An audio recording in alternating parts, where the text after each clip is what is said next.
या देवी सर्वभूतेषु मा चन्द्रखण्डरूपेण संस्थिता नमस्तस्यै नमस्तस्यै നമസ്തസ്യൈ നമോ നമഃ. ഓം ശ്രീ ചാമുണ്ഡേശ്വരിയെ നമഃ.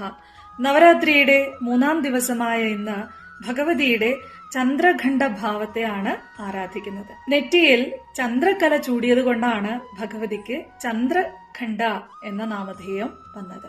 ചുവന്ന വസ്ത്രം ധരിച്ച് 10 കൈകളോടുകൂടി അതിമനോഹരിയായി മനോഹര രൂപത്തില് ആ കടുവയുടെ പുറത്തിരിക്കുന്ന ഭഗവതി ധൈര്യത്തിന്റെയും ശക്തിയുടെയും വിജയത്തിന്റെയും പ്രതീകമാണ്. ഭഗവതി യുദ്ധത്തിന് സന്നദ്ധമായി നിൽക്കുന്ന പോലെയാണ് നമുക്ക് ഈ രൂപം കാണുമ്പോൾ തോന്നുക. എന്നാൽ ഭഗവാൻ പരമശിവനെ വിവാഹം കഴിക്കാൻ അതിസുന്ദരിയായി ഭഗവതി തയ്യാറായി അണിഞ്ഞൊരുങ്ങി നിൽക്കുകയാണ്. അപ്പൊ ആ ഭഗവതിയെ ഉപാസിക്കുന്നവർക്ക് ഭഗവതി ശക്തി, ധൈര്യം, മനോബലം ഇതെല്ലാം നൽകി അവരുടെ ജീവിതത്തില് അവരെ ശക്തരായി മുന്നോട്ട് പോവാൻ സഹായിക്കുന്നു.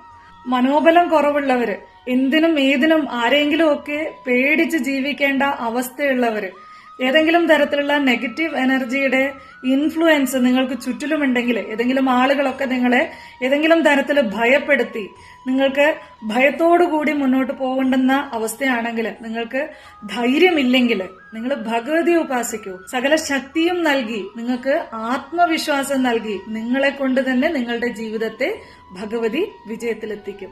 ഡിവൈൻ മദർ, ഡിവൈൻ ഫെമിനിൻ എന്ന് പറഞ്ഞാൽ സ്നേഹം അല്ലെങ്കിൽ കൃപ, കരുണ, ദയ ഇത് മാത്രമല്ല, ശക്തിയുടെ കൂടി പ്രതീകമാണ്.